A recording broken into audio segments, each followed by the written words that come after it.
Hello students, welcome on our online learning platform Let's Study India। BSc first semester का unit 3 जो है हमारा periodic properties of S and P block elements.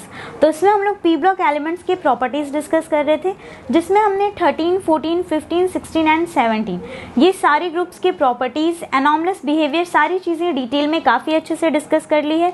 अगर आपने वो lectures नहीं देखे हैं तो आप जाओ चैनल पे, वहाँ पे आपको प्लेलिस्ट मिल जाएगी periodic properties of S and P block element के नेम से।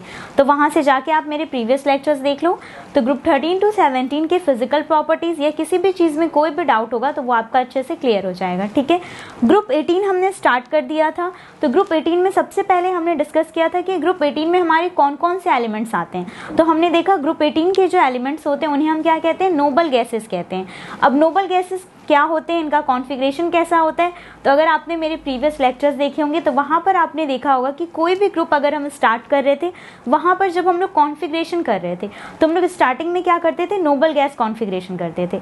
तो ग्रुप 18 में हमने उन्हीं नोबल गैस का कॉन्फ़िगरेशन समझा है, किस तरीके से उन नोबल गैस का कॉन्फ़िगरेशन करते हैं, क्या होता है उनका इलेक्ट्रॉनिक कॉन्फ़िगरेशन, ये सारी चीज़ें काफ़ी डिटेल में हमने डिस्कस की है। तो आप जाके वो लेक्चर देख लो, क्योंकि कॉन्फ़िगरेशन अगर आपका क्लियर रहेगा तभी आपको बाकी के फिजिकल प्रॉपर्टीज भी समझ में आएंगे। ठीक है, तो physical properties of group 18 part 1 करके एक लेक्चर गया है, वहाँ पे मैंने कॉन्फ़िगरेशन डिस्कस किया है। तो वहाँ से जाके आप वो लेक्चर देखो, उसके बाद आप इस लेक्चर पे आओगे तो ज़्यादा बेनिफिशियल रहेगा। अदरवाइज अगर आपको कॉन्फ़िगरेशन अच्छे से आता है तो फिर कंटिन्यू करते हैं। तो टॉपिक हमारा क्या है, physical properties of noble gases. ठीक है, तो नोबल गैसेस में फर्स्ट फिजिकल प्रॉपर्टी तो हमारा कॉन्फ़िगरेशन था, वो हमने डिस्कस कर लिया है। उसके बाद हमें क्या डिस्कस करना है, atomic and ionic radii. Atomic and ionic radii का मतलब क्या है कि साइज की बात होगी यहाँ पर। तो हमारे जो नोबल गैसेस होते हैं, कौन कौन से एलिमेंट होते हैं, एक बार वो देख लेते हैं हम लोग। तो ग्रुप 18 में हमारे कौन कौन से एलिमेंट होते हैं, हमारा होता है helium, neon, organ, krypton, xenon and radon. ये जो हमारे एलिमेंट्स होते हैं ये हमारे किस में आते हैं, ग्रुप 18 में आते हैं। ठीक है, इन्हीं सारे एलिमेंट्स का कॉन्फ़िगरेशन कैसे होगा, किस तरीके से इनका इलेक्ट्रॉनिक कॉन्फ़िगरेशन होता है, आउटर सेल में कितने इलेक्ट्रॉन्स होते हैं, ये सारी चीज़ें। तो अभी मैं आपको बस ओवरव्यू दे रही हूँ। हमने देखा था कि इसमें हमारा NH2 NP6 था। ठीक है, हमने देखा था ग्रुप 18 के जो हमारे एलिमेंट्स हैं उनका जो कॉन्फ़िगरेशन होता है वो कैसा होता है, NH2 NP6 था। अब आप यहाँ पर देखो NH2 NP6 में क्या चीज़ है नोटिस करने वाली है, समझने वाली क्या चीज़ है। तो NH2 तो हमने देखा था ये सब में कॉमन था। ठीक है, लेकिन हमारा जो NP6 है यहाँ पर देखो ये कैसा है, हमारा फुलफिल्ड है,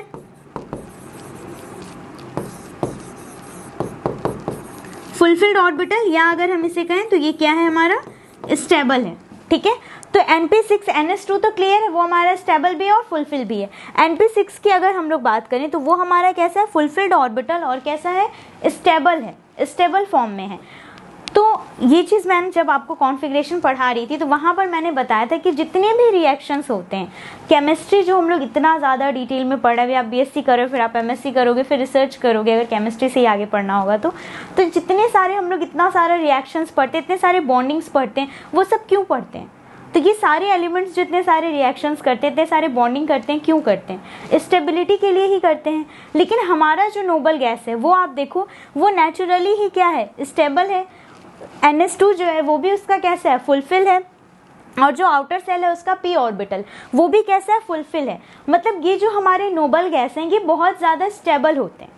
ठीक है, क्योंकि ऑब्वियस सी बात है जब इसके पूरे ऑर्बिटल्स कैसे हैं, फुलफिल्ड हैं, तो इसका मतलब ये कैसा है, स्टेबल फॉर्म में है। तो ये चीज़ क्लियर हुई। इसको अगर और डिटेल में समझना है तो आप जाके कॉन्फ़िगरेशन वाला लेक्चर देखो। ठीक है, वहाँ पे मैंने बहुत ज़्यादा डिटेल में बताया। ओके, यहाँ पे तो बस हम लोग ओवरव्यू देख रहे हैं क्योंकि हमें बाकी की भी प्रॉपर्टीज़ डिस्कस करनी है। तो ये चीज़ क्लियर हो गया, क्या होता है इसका कॉन्फ़िगरेशन, NH2 NP6। ठीक है, अब ये जो हमारा NP6 है ये कैसा है, फुलफिल्ड है, मीन्स क्या है, स्टेबल है। और ये सारे जो हमारे एलिमेंट्स हैं ये किस में आते हैं, हमारे ग्रुप 18 में आते हैं। ठीक है, तो अब हम लोग डिस्कस करते हैं एटॉमिक एंड आयोनिक रेडियाई। ये चीज़ क्लियर हो गई। अब हम लोग डिस्कस करते हैं एटॉमिक एंड आयोनिक रेडियाई। तो noble gas atoms like the atoms in other groups increase steadily in atomic radii from one period to the next due to the increasing number of electrons. अब एक चीज़ हमने देखी थी जो हमारा common था, तो पहले 2 पॉइंट्स मैं आपके क्लियर कर देती हूँ। ठीक है, ये चीज़ क्लियर हो गया है। हमने देखा था किसी भी ग्रुप की अगर हम बात करें, even group 1, group 2, S block elements में जब हमने ग्रुप 1 और ग्रुप 2 डिस्कस किया था, फिर पी ब्लॉक एलिमेंट्स में ग्रुप 13 to 18 तो आज हम डिस्कस कर रहे हैं 13 to 17 में। हमने एक चीज़ देखी थी कि डाउन द ग्रुप जाने पर क्या होता था, साइज इंक्रीज होती है। ठीक है, डाउन द ग्रुप जाने पर क्या होता है हमारा, डाउन द ग्रुप जाने पर साइज इंक्रीज होती है।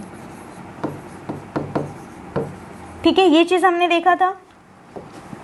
अब यहां पर आप देखो, ये जो हमारे एलिमेंट्स हैं, helium, neon, organ, krypton, xenon and radon, ये जो हमारे एलिमेंट्स हैं, ये सारे एलिमेंट्स हमारे कैसे होते हैं, तो जब हम लोग डाउन द ग्रुप जाएंगे, जब हम लोग डाउन द ग्रुप जाएंगे तो क्या होगा, हमारा साइज इंक्रीज होगा।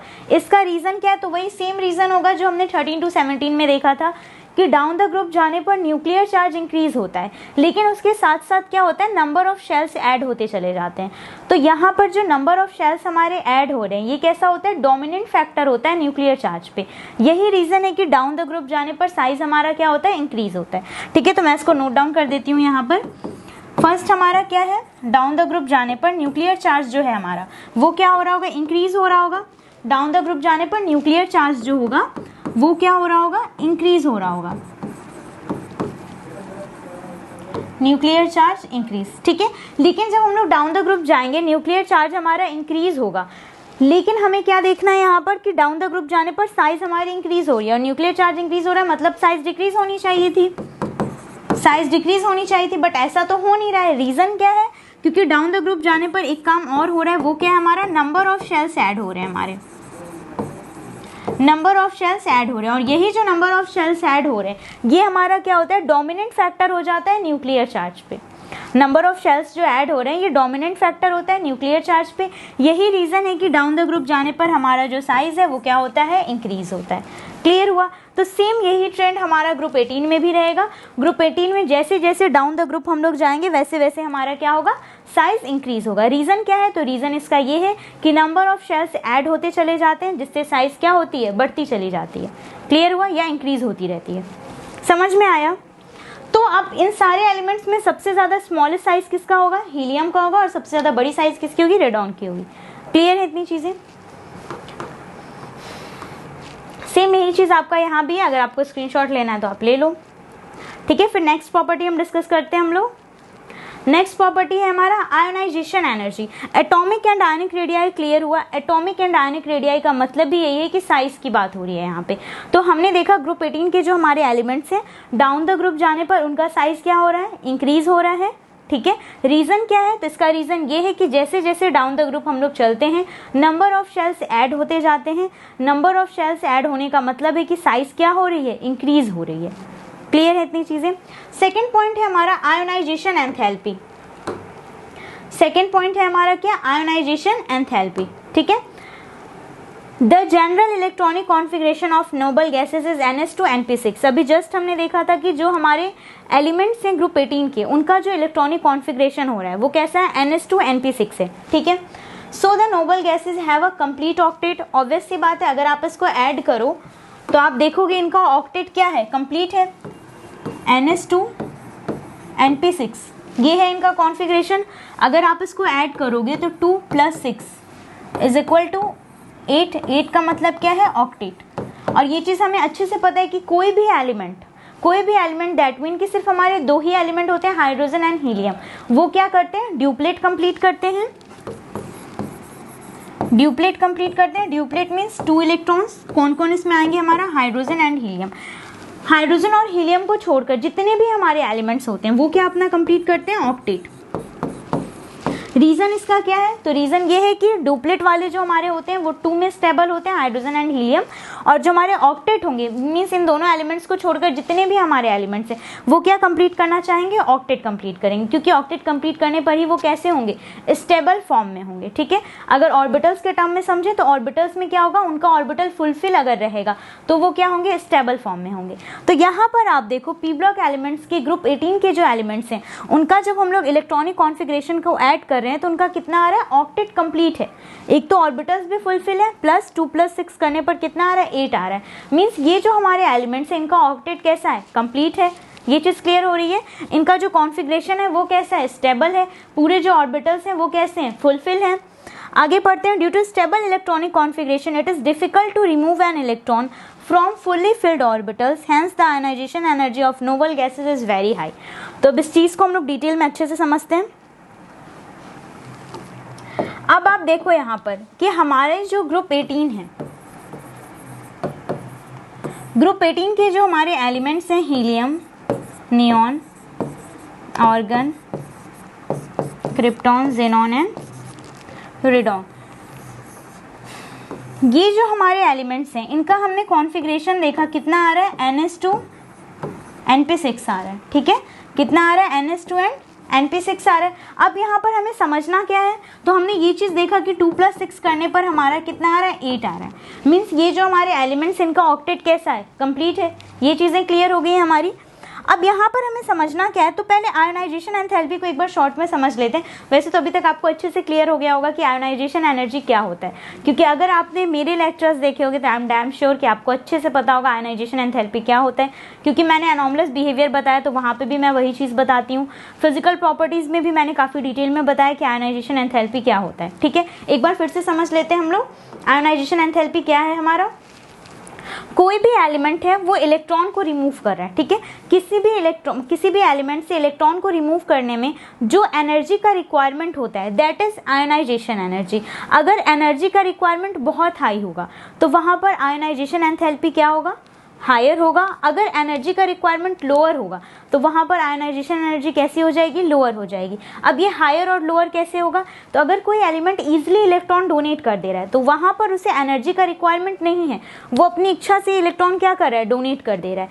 तो यहाँ पर हमें उस एलिमेंट को बाहर से एनर्जी देने की ज़रूरत नहीं है, तो यहाँ पर आयोनाइजेशन एनर्जी कैसी होगी, लोअर होगी। लेकिन सपोज कोई एलिमेंट है जो स्टेबल फॉर्म में है और फिर भी उसको इलेक्ट्रॉन को डोनेट करना पड़ रहा है, ठीक है, या इलेक्ट्रॉन्स को रिमूव करना पड़ रहा है, तो यहाँ पर क्या होगा, एलिमेंट तो नहीं चाहेगा कि मैं इलेक्ट्रॉन डोनेट करूं, क्योंकि मैंने आपको बताया केमिस्ट्री और नेचर में जो होता है वो सभी क्या है, रिलेटेबल ही हैं। ठीक है, तो नेचर में भी आप देखो, नेचर का ये रूल है एक तरीके से, कोई भी पर्सन या फिर किसी का भी आप एग्जांपल ले लो, तो कोई भी अपनी स्टेबिलिटी डिस्टर्ब करके किसी की हेल्प नहीं करता है। ठीक है, सेम इसी तरीके से हमारे एलिमेंट भी होते हैं, वो अपनी स्टेबिलिटी डिस्टर्ब करके क्यों इलेक्ट्रॉन डोनेट करना चाहेंगे। लेकिन अगर फिर भी उनको इलेक्ट्रॉन वहाँ से, उस स्टेबल एलिमेंट में से हमें इलेक्ट्रॉन को रिमूव करना पड़े, ठीक है, तो वहाँ पर क्या होगा, हमें उसको बाहर से एनर्जी देनी पड़ेगी। हम लोग वहाँ पर क्या करेंगे, उसको बाहर से एनर्जी देंगे, मीन्स वहाँ पर एनर्जी का रिक्वायरमेंट बहुत हायर होगा। तो हम ये कह सकते हैं कि इलेक्ट्रॉन को रिमूव करने में यहाँ पर एनर्जी का रिक्वायरमेंट बहुत हायर हो रहा है, तो इसीलिए यहाँ पर क्या होगा, आयोनाइजेशन एनर्जी कैसी हो जाएगी, हाई हो जाएगी। क्लियर हुई इतनी चीज़ें, अच्छे से समझ में आया। तो आप सेम चीज़ यहाँ पर देखो, जो हमारे ये ग्रुप 18 के एलिमेंट्स हैं, इनकी जो ऑर्बिटल्स हैं फुलफिल हैं, ठीक है, स्टेबल फॉर्म में है, प्लस इनका ऑक्टेट भी कंप्लीट है। तो अगर यहाँ से इसको इलेक्ट्रॉन को रिमूव करना पड़े तो क्या ये एलिमेंट इलेक्ट्रॉन को रिमूव करना चाहेगा?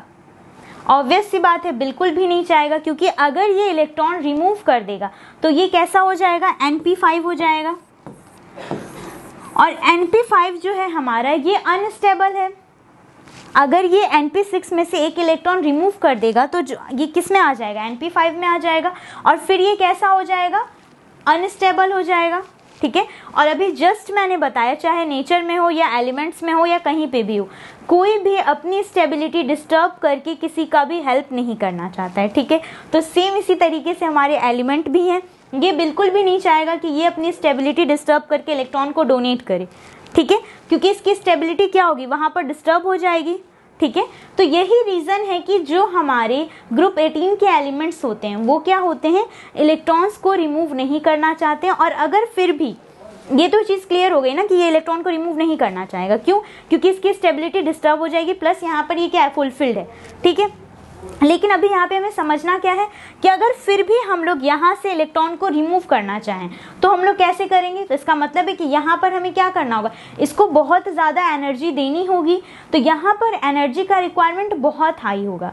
तो यही रीज़न है कि जो हमारे ग्रुप 18 के एलिमेंट्स होते हैं उनका आयोनाइजेशन एनर्जी बहुत हायर होता है। क्लियर हुआ? वेरी हाई, ओके, हाई भी नहीं कहेंगे हम लोग, क्या कहेंगे? वेरी हाई कहेंगे।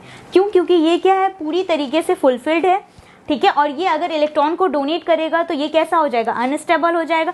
लेकिन अगर फिर भी हम लोग इसमें से ज़बरदस्ती इलेक्ट्रॉन को निकालेंगे, बिल्कुल फोर्सफुली इलेक्ट्रॉन्स को रिमूव करना चाहेंगे, तो यहाँ पर क्या होगा? एनर्जी हमें बाहर से देनी होगी, तो यहाँ पर एनर्जी का रिक्वायरमेंट बहुत हाई हो जाएगा। और जब एनर्जी का रिक्वायरमेंट इतना हाई होगा तो मतलब यहाँ पर जो आयनाइजेशन एनर्जी होगी वो कैसा होगा? Very high. क्लियर हुई इतनी चीज़ें? रीड करते हैं, सेम यही चीज़ हमने रीड किया था। Hence the ionization energy of noble gases is very high. Reason क्या है? ये चीज़ क्लियर हुआ? अच्छे से समझ में आया? NH2 NP6 है, पूरी तरीके से फुलफिल्ड है।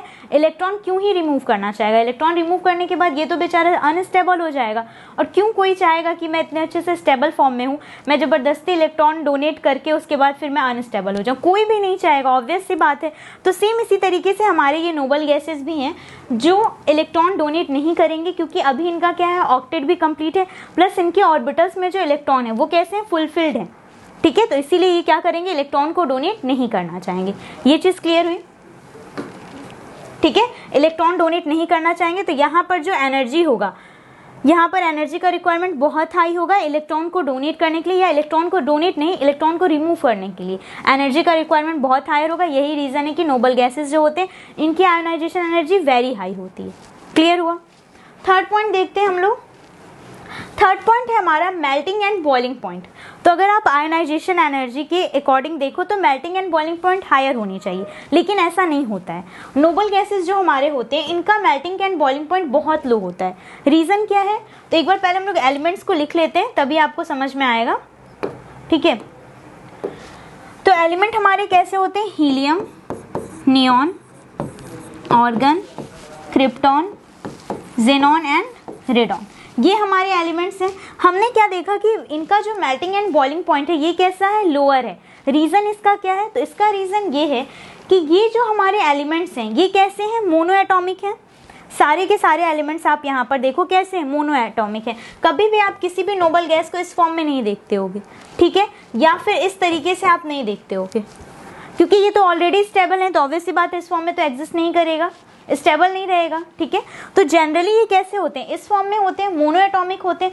तो जब ये मोनो एटॉमिक है तो इनका जो लैटिस होता है, लैटिस की जो पैकिंग होती है वो उतनी अच्छी नहीं होती है, उतनी कंडेंस्ड फॉर्म में नहीं होती है, इसीलिए ये क्या करते हैं? ईजिली मेल्ट हो जाते हैं, ईजिली बॉयल हो जाते हैं, ठीक है। लेकिन अगर बाकी एलिमेंट्स की हम लोग बात करें तो वहाँ पर वो क्या होते हैं? Diatomic, polyatomic. तो वहाँ पर जो लैटिस की पैकिंग होती है वो बहुत अच्छी होती है, तो ईजिली जो उनकी बॉन्डिंग है वो नहीं हम लोग ब्रेक कर सकते, इसीलिए वो ईजिली मेल्ट या बॉयल नहीं हो पाते हैं। लेकिन ये जो हमारे एलिमेंट्स हैं ये कैसे हैं? मोनो एटॉमिक है। मोनो एटॉमिक होने की वजह से इनका जो बॉन्डिंग है या इनके जो बीच का अंदर का, अगर हम लोग का इंट्रामोलिकुलर स्पेस, इस तरीके से काफ़ी डिटेल में फिजिकल केमिस्ट्री में हम लोग चले जाएंगे, बस आप इतना समझ लो तब तक के लिए कि ये जो मोनो एटॉमिक है, मोनो एटॉमिक होने की वजह से इनकी लैटिस की जो पैकिंग है वो बहुत अच्छी नहीं होती है, इसीलिए ये ईजिली मेल्ट या बॉयल हो जाते हैं। क्लियर हुआ? ठीक है, इसीलिए ये जो हमारे एलिमेंट्स हैं ये कैसे होते हैं? ईजिली मेल्ट या ईजिली बॉयल हो जाते हैं, ठीक है। समझ में आया? तो मेल्टिंग एंड बॉइलिंग पॉइंट का क्या रीज़न है? ये चीज़ क्लियर हुआ? तो एक ही रीज़न है इनका, low melting and boiling point क्या होता है? रीज़न क्या है कि ये मोनोएटॉमिक होते हैं। यहाँ से एक और पॉइंट आपको मिल गया कि अगर फिजिकल प्रॉपर्टीज आता है लिखने तो आप एटॉमिसिटी लिख सकते हो। एटॉमिसिटी में आप लिख सकते हो नोबल गैसेज आर मोनोएटॉमिक, उसके बाद एग्जाम्पल करके दिखा देना, ठीक है। और यहाँ पे भी एक चीज़ क्लियर हो गया, मेल्टिंग एंड बॉइलिंग पॉइंट में हमने क्या देखा कि जो हमारे नोबल गैस के एलिमेंट्स हैं वो कैसे होते हैं? मोनोएटॉमिक होते हैं। मोनोएटॉमिक होने की वजह से इनकी जो क्रिस्टल, मोनोएटॉमिक होने की वजह से इनका जो लैटिस पैकिंग है, क्रिस्टल लैटिस पैकिंग, वो उतना अच्छा नहीं होता है, इसीलिए ये ईजिली मेल्ट या ईजिली बॉयल हो जाते हैं। क्लियर हुआ ये पॉइंट? नेक्स्ट पॉइंट देखते हैं, मेटेलिक कैरेक्टर। अब मेटेलिक कैरेक्टर, आपने इतने सारे ग्रुप हमने डिस्कस किया, वहाँ पर हमने एक चीज़ देखा था कि जब हम लोग डाउन द ग्रुप जाते हैं तो क्या होता है? मेटेलिक कैरेक्टर इंक्रीज होता है, ठीक है। डाउन द ग्रुप जाने पर क्या होता है? हमारा मेटेलिक कैरेक्टर इंक्रीज होता है। तो स्टार्टिंग के जो हमारे एलिमेंट्स होंगे वो कैसे होंगे? नॉन मेटल होंगे। फिर जो हमारे बीच वाले एलिमेंट्स होंगे उनमें क्या होगा? मेटेलिक कैरेक्टर क्या हो रहा है? डाउन द ग्रुप जाने पर इंक्रीज हो रहा है। तो मतलब जो बीच के एलिमेंट्स होंगे उनमें थोड़ा नॉन मेटल का भी कैरेक्टर होगा, थोड़ा मेटल का भी कैरेक्टर होगा। तो बीच वाले एलिमेंट्स हमारे कैसे हो जाएंगे? मेटलॉइड्स हो जाएंगे। और जो डाउन द ग्रुप में जो सबसे नीचे जो एलिमेंट्स होंगे वो कैसे होंगे? मेटल होंगे। क्यों? क्योंकि metallic character down the group जाने पर क्या हो रहा है, इंक्रीज हो रहा है। ठीक है, एक बार इसको पढ़ते हैं क्या है इसमें।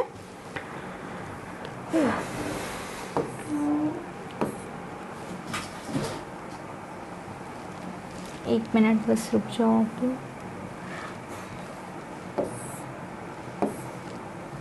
ओके, एक बार इसको हम लोग रीड कर लेते हैं। मेटेलिक कैरेक्टर में हमारा क्या है, noble gas atoms have filled valence electron shells. हमने अभी जस्ट देखा था कि जो हमारे नोबल गैस एलिमेंट्स हैं उनमें क्या होता है, जो वैलेंस सेल हैं उनमें इलेक्ट्रॉन्स क्या है, पूरी तरीके से फुलफिल्ड है।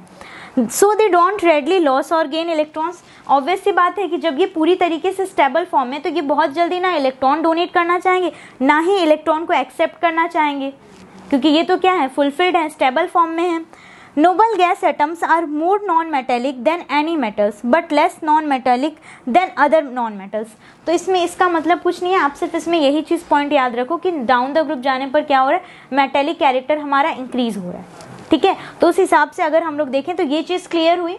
इसमें हमने क्या देखा कि जो हमारे मतलब जो हमारे ये होते हैं ग्रुप 18 के जो हमारे एलिमेंट्स हैं, helium, neon, organ, krypton, xenon and radon, ये जो हमारे नोबल गैसेज हैं, इनमें हमने क्या देखा कि ये जो हमारे नोबल गैसेज हैं, ये noble gases down the group जाने पर क्या होगा, मेटेलिक कैरेक्टर इंक्रीज होगा। मेटेलिक कैरेक्टर इंक्रीज होगा मतलब इसका क्या है कि ये जो हमारे नोबल गैसेज हैं, ये ना तो ईजिली इलेक्ट्रॉन गेन कर पाते हैं, ना ही ईजिली इलेक्ट्रॉन डोनेट कर पाते हैं। ठीक है, ये चीज़ हमने यहाँ पे डिस्कस करी है। अरे यार क्या आ जा रहा है। ठीक है, क्लियर हुआ इतनी चीज़ें। अब लास्ट पॉइंट हम देखते हैं, इलेक्ट्रॉन गेन एंथैल्पी। अब ये आप खुद से ही बता लोगे इलेक्ट्रॉन गेन एंथैल्पी क्या है। यहाँ पे एक और पॉइंट हम लोग डिस्कस कर सकते थे, इलेक्ट्रोनेगेटिविटी। तो इलेक्ट्रॉन गेन एंथैल्पी पहले डिस्कस करते हैं। इलेक्ट्रॉन गेन एंथैल्पी मीन्स क्या है, इलेक्ट्रॉन्स को एक्सेप्ट करने की कैपेसिटी। ठीक है, इलेक्ट्रॉन को एक्सेप्ट करने की कैपेसिटी हमारी क्या होती है, इलेक्ट्रॉन गेन एंथैल्पी। और इलेक्ट्रोनेगेटिविटी क्या होता है, इलेक्ट्रॉन को अट्रैक्ट करने की कैपेसिटी। ठीक है, दोनों में बस यही डिफरेंस है, यहाँ मैं लिख देती हूँ। ठीक है, ये हमारा क्या है, इलेक्ट्रॉन गेन एंथैल्पी, और हमारा इलेक्ट्रोनेगेटिविटी में क्या होता है,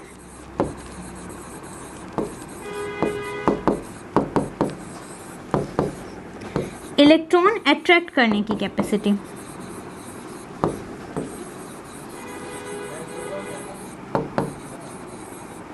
ठीक है, इलेक्ट्रॉन को अट्रैक्ट करने की कैपेसिटी इलेक्ट्रोनेगेटिविटी होता है। तो पहले इलेक्ट्रॉन गेन एंथैल्पी समझते हैं हम लोग। Nobel gases have large positive values of electron gain enthalpy. ऐसा क्यों है, क्यों लार्ज पॉजिटिव वैल्यूज होती है? तो रीज़न इसका ये है कि अगर हम लोग एलिमेंट को, जो नोबल गैसेज में हमारे एलिमेंट्स हैं, अगर हम लोग उन्हें इलेक्ट्रॉन देना चाहेंगे तो अब वो तो एक्सेप्ट करना चाहेंगे नहीं, क्योंकि वो फुलफिल्ड है, स्टेबल फॉर्म में, तो वो बिल्कुल भी नहीं चाहेंगे, उनको और इलेक्ट्रॉन की नीड ही नहीं है। बल्कि अगर हम लोग उन्हें और इलेक्ट्रॉन्स दे देंगे तो वो अनस्टेबल ही हो जाएंगे, क्योंकि अभी वो कैसे हैं, स्टेबल फॉर्म में, उनका ऑक्टेट कंप्लीट है, काफ़ी अच्छे से हैं। ठीक है, तो वो नहीं चाहेंगे कि वो इलेक्ट्रॉन्स और ज़्यादा एक्सेप्ट करें। लेकिन अगर फिर भी हम लोग उन्हें इलेक्ट्रॉन डोनेट करेंगे, बिल्कुल फोर्सफुली उन्हें इलेक्ट्रॉन देना चाहेंगे, तो यहाँ पर क्या होगा, इलेक्ट्रॉन गेन एंथैल्पी की वैल्यू इंक्रीज हो जाएगी, पॉजिटिव वैल्यू इंक्रीज होगी। तो यही रीज़न है कि जो इलेक्ट्रॉन गेन एंथैल्पी होता है वो कैसा होता है, इनका लार्ज पॉजिटिव वैल्यू होता है। क्लियर हुआ? अब इलेक्ट्रोनेगेटिविटी की अगर हम लोग बात करें तो इलेक्ट्रोनेगेटिविटी में हमने क्या देखा है, अगर इलेक्ट्रोनेगेटिविटी की बात करें तो इलेक्ट्रॉन्स को अट्रैक्ट करने की कैपेसिटी, तो नोबल गैसेस की इलेक्ट्रोनेगेटिविटी तो बहुत ही लोअर होगी, क्योंकि इनमें क्या है, ये ऑलरेडी इतने स्टेबल फॉर्म में, तो ये बिल्कुल भी नहीं चाहेंगे कि ये इलेक्ट्रॉन को क्या करें, एक्सेप्ट करें या अट्रैक्ट करें, बिल्कुल भी नहीं अट्रैक्ट करना चाहेंगे, क्योंकि ये तो खुद ही स्टेबल फॉर्म में। अट्रैक्ट कौन करेगा इलेक्ट्रॉन्स को अपनी ओर, कौन अट्रैक्ट करना चाहेगा, जिसके पास इलेक्ट्रॉन की डेफिशिएंसी होगी। ठीक है, लेकिन इनके पास क्या है, नोबल गैस तो खुद ही इतने स्टेबल फॉर्म में है, तो ये तो बिल्कुल भी नहीं चाहेंगे कि इलेक्ट्रॉन्स को अपनी ओर अट्रैक्ट करें। तो इलेक्ट्रोनेगेटिविटी में हम एक पॉइंट क्या लिख सकते हैं कि इनकी जो इलेक्ट्रोनेगेटिविटी होती है वो कैसी होती है, लोअर होती है। क्लियर हुआ नोबल गैस क्या है? इतने ही पॉइंट्स हमें डिस्कस करने थे नोबल गैसेस में। ठीक है, कौन कौन से पॉइंट्स हमने देखे? तो फर्स्ट पॉइंट हमने देखा था atomic and ionic radii. Atomic and ionic radii means क्या है, साइज की बात की हमने। उसके बाद हमने देखा आयोनाइजेशन एंथैल्पी कैसा होता है हमारा नोबल गैस का। फिर हमने देखा melting and boiling point. Melting and boiling point के बाद हमने पढ़ा था मेटेलिक कैरेक्टर कैसा होता है। लास्ट हमने देखा इलेक्ट्रॉन गेन एंथैल्पी, और एक पॉइंट और एक्स्ट्रा एडिशनल इलेक्ट्रोनेगेटिविटी। क्लियर है? तो नोबल गैस क्या होता है, किस तरीके का कॉन्फ़िगरेशन होता है, कॉन्फ़िगरेशन के लिए आप मेरे प्रीवियस लेक्चर्स देख लो, ठीक है, क्योंकि यहाँ पे सिर्फ मैंने ओवरव्यू में आपको बताया है कि किस तरीके से कॉन्फ़िगरेशन होता है। अगर आपको डिटेल में समझना है कॉन्फ़िगरेशन तो फिर आप जाके मेरा प्रीवियस लेक्चर देखो, ठीक है, चैनल पे आपको मिल जाएगा वो। उसके बाद हमने फिजिकल प्रॉपर्टी डिस्कस की, फिजिकल प्रॉपर्टी में सिर्फ इतना ही था। नेक्स्ट लेक्चर में हम लोग डिस्कस करेंगे एनॉमलस बिहेवियर। उसके बाद सिर्फ हमारे 2 टॉपिक हैं, एक है हमारा शेडिंग इफेक्ट, स्क्रीनिंग इफेक्ट क्या होता है, फिर हम लोग देखेंगे इलेक्ट्रोनेगेटिविटी स्केल, ठीक है। सो तब तक के लिए all the very best, thank you very much.